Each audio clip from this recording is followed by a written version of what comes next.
Welcome to Books for Success. Today, we're delving into the wisdom within Don Quixote by Miguel de Cervantes. Don Quixote, 1605, is widely regarded as the first modern novel. Its claim to fame extends beyond historical novelty. For many readers and critics, it remains the greatest novel of its kind. It tells the story of a man who becomes so enchanted by tales of chivalry that he decides to become a knight-errant, a wandering gallant in the style of Lancelot. The self-styled knight who calls himself Don Quixote and his trusty sidekick Sancho Panza get themselves into all kinds of absurd mischief, but their foolish quest ultimately brings them something precious: an immortal friendship. Before we begin, subscribe and ring the bell for notifications if you want to keep receiving the knowledge of book summaries about health, wealth, love, psychology, and much more. Don't be shy about dropping your book suggestions for us to summarize. Also, you can use this video as an audiobook summary. Let's grow and succeed together. What's in it for me? A bite-sized introduction to the epic adventures of Don Quixote and Sancho Panza. Miguel de Cervantes, Don Quixote. English has Shakespeare, Italian has Dante, and German has Goethe.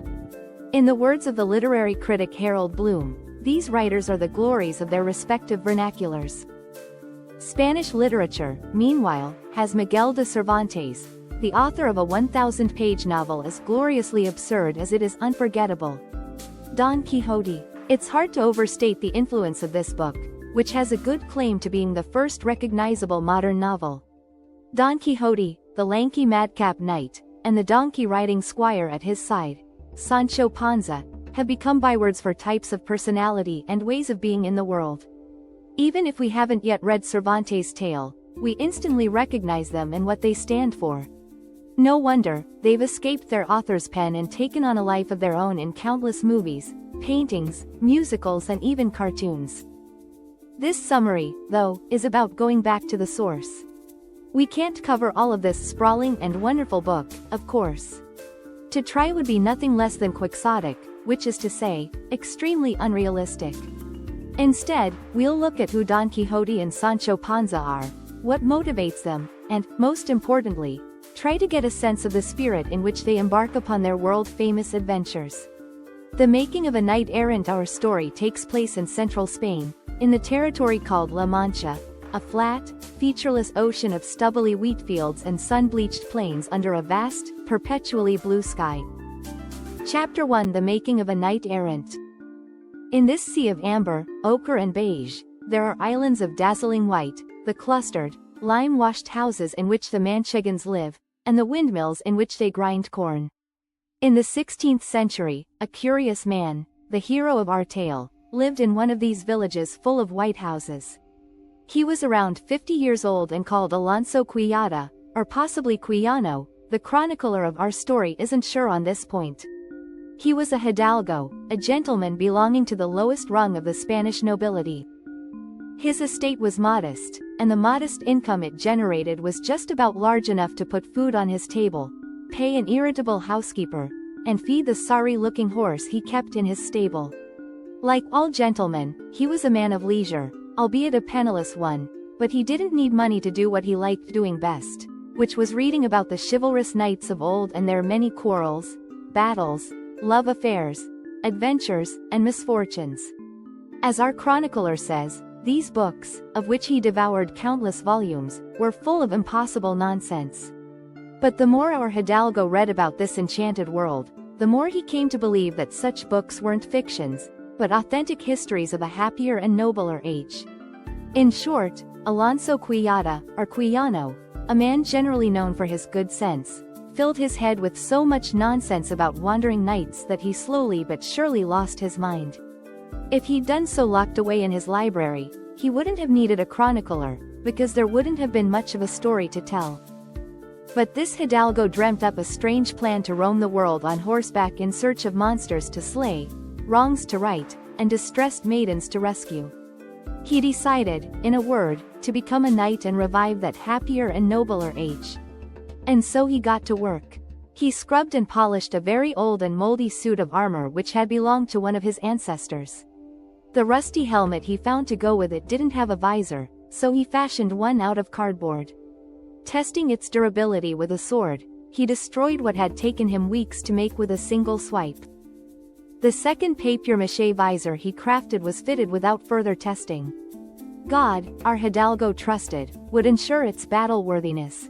A leather shield and a worm-eaten lance completed the outfit. The next step was to find an appropriate name for himself and his horse. The latter a skinny and tottering animal he called Rocinante, a name that in Spanish means as much as noble steed that was formerly a humble horse. For himself, he chose a name that harked back to the knights of yesteryear, who added place names to their titles. Don Quixote de la Mancha. Having prepared his armor and given himself and his horse fitting names, he decided that he needed a lady to whom he could dedicate his heroic deeds. A knight who isn't in love, after all, is like a tree without leaves or fruit. All his books said as much. When he defeated some terrible ogre or evil wizard, he'd gallantly spare their lives on one condition, that they present themselves to his beloved, fall to their knees, and meekly recount how they were vanquished by the great and insufficiently praised Don Quixote de la Mancha. In a nearby village, there was a pretty peasant girl called Aldonza Lorenzo. Our hidalgo had never exchanged a word with her, but he decided to make her the object of his chivalrous affections. First, though, she too needed a name equal to her standing as a princess and lady. And so Aldonza became Dulcinea del Toboso, a musical and original title, he thought, which means Lady Love of Toboso, which was the name of the village in which she lived. Don Quixote's first adventure. It was a sweltering day in July when Don Quixote slipped out of his village. Chapter 2. Don Quixote's first adventure. He cut a strange figure on his rickety horse. His armor was bulky, but you could see that the knight underneath was as skinny as a beanpole. His weapons suggested martial vigor, but that effect was undermined by the fragile boniness of the man wielding them, not to mention the advanced age of the face visible beneath the papier-mâché visor. Oddest of all, though, was the contrast between his comical appearance and the solemn and dignified way he held himself. With this picture before your eyes, let's join Don Quixote on his first adventure. Before he could battle famous knights, he had to attend to a practical matter: his own knighthood. The laws of chivalry were clear on this point. Unlike common riffraff, whose heads anyone was free to bash in whenever they liked, only bona fide knights could engage one another in combat. Luckily, Don Quixote soon found a castle to give him this license. To less enchanted minds, this castle was nothing more than a rundown roadside inn, the kind of place that's frequented by tired mule drivers who stink of onions. Don Quixote, though, neither saw nor smelled muleteers. When the innkeeper came out, he thought he'd found the governor and promptly asked if he might have the honor of being knighted in his castle. Deducing Don Quixote's madness, the innkeeper decided to humor him. That evening, the inn's humble guests watched as the freshly appointed governor of a newly discovered castle performed the necessary rites.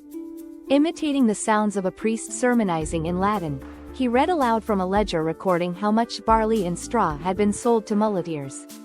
Then he touched the kneeling Don Quixote on the shoulder with a sword and declared him a knight. Don Quixote was in high spirits the next day. What a wonderful ceremony it had been. After courteously reminding his host that knights-errant don't pay for their lodgings since they don't carry money, as everyone ought to know, he let Rocinante pick a direction and started riding. After about 2 miles, he saw a group of men on horseback followed by a second group riding mules.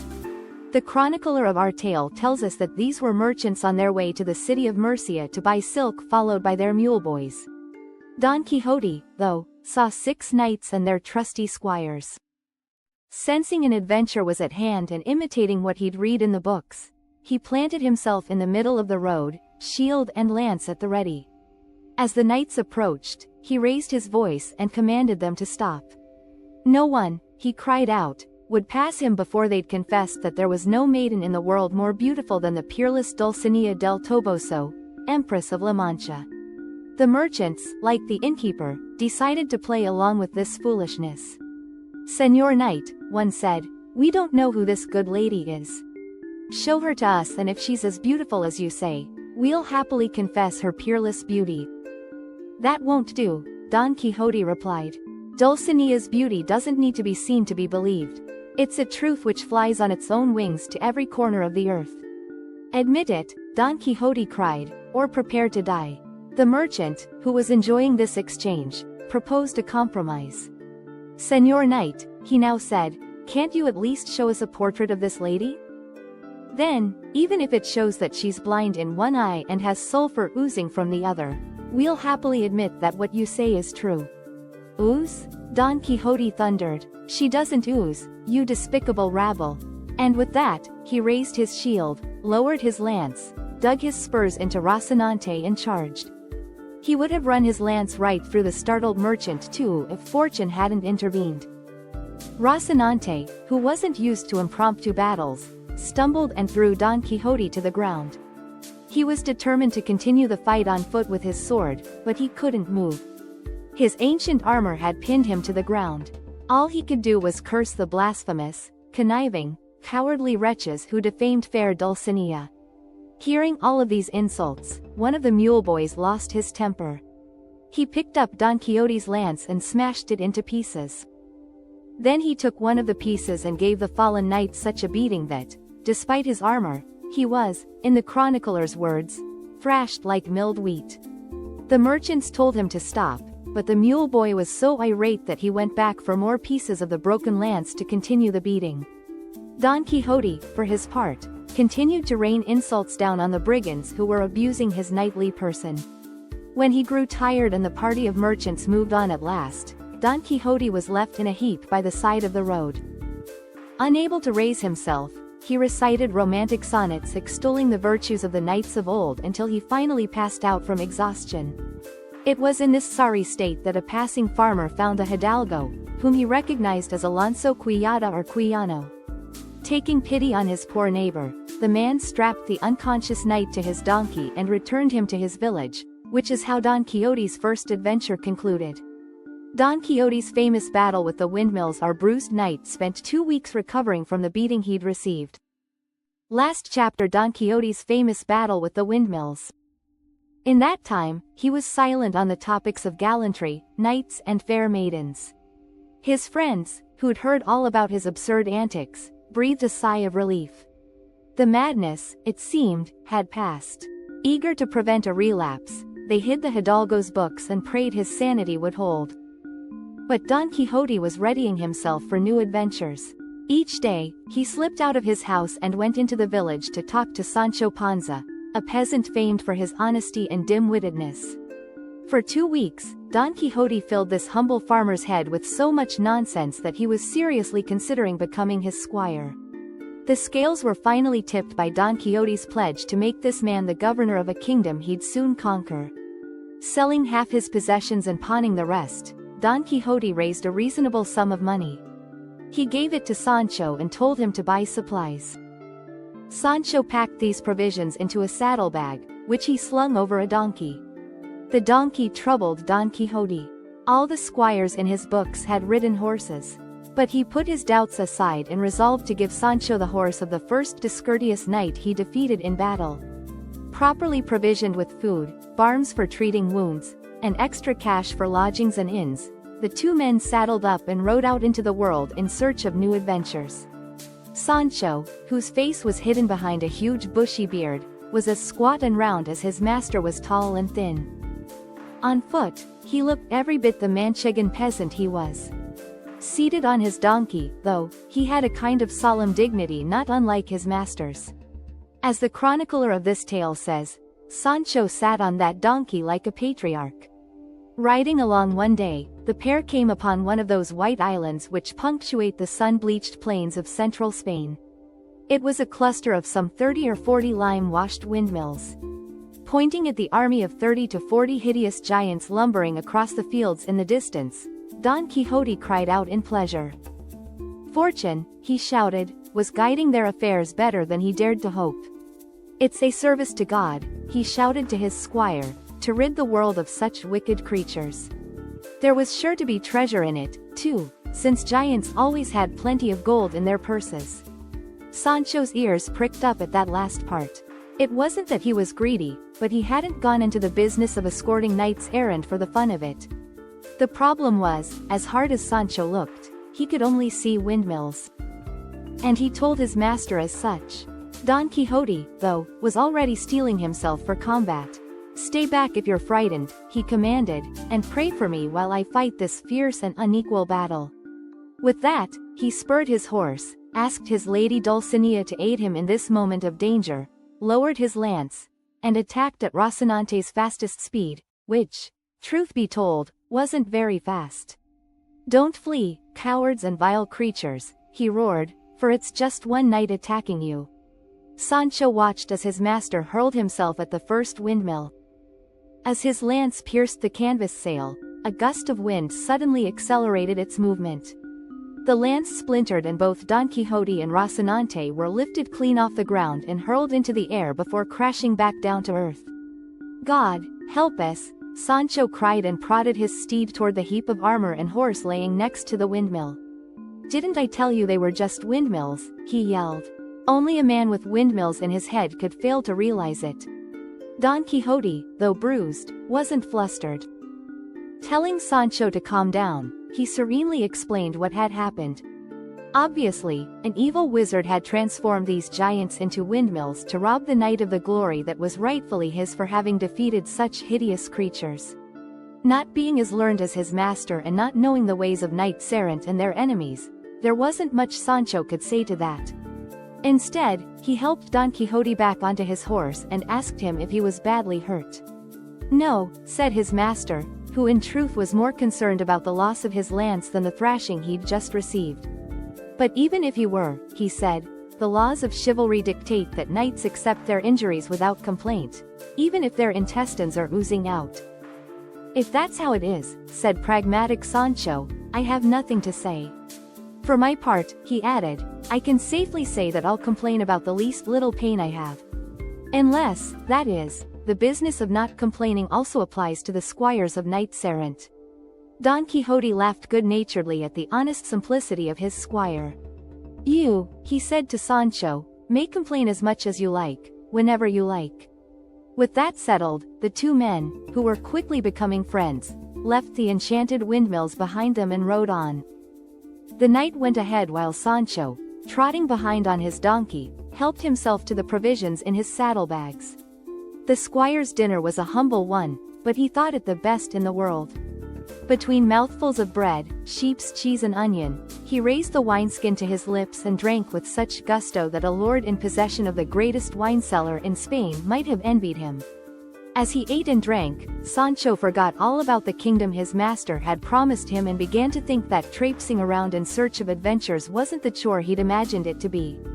Indeed, it was all turning out to be a great deal of fun. Thanks for being part of our insightful voyage. If our summary piqued your interest, we encourage you to dive into the complete book for a deeper understanding. Don't forget to like this video, subscribe for more content if you're new here, and share it with others who might find it valuable. Keep on reading, discovering, and advancing until our next adventure. Welcome to Books for Success. Today, we're delving into the wisdom within Don Quixote by Miguel de Cervantes. Don Quixote, 1605, is widely regarded as the first modern novel. Its claim to fame extends beyond historical novelty. For many readers and critics, it remains the greatest novel of its kind. It tells the story of a man who becomes so enchanted by tales of chivalry that he decides to become a knight-errant, a wandering gallant in the style of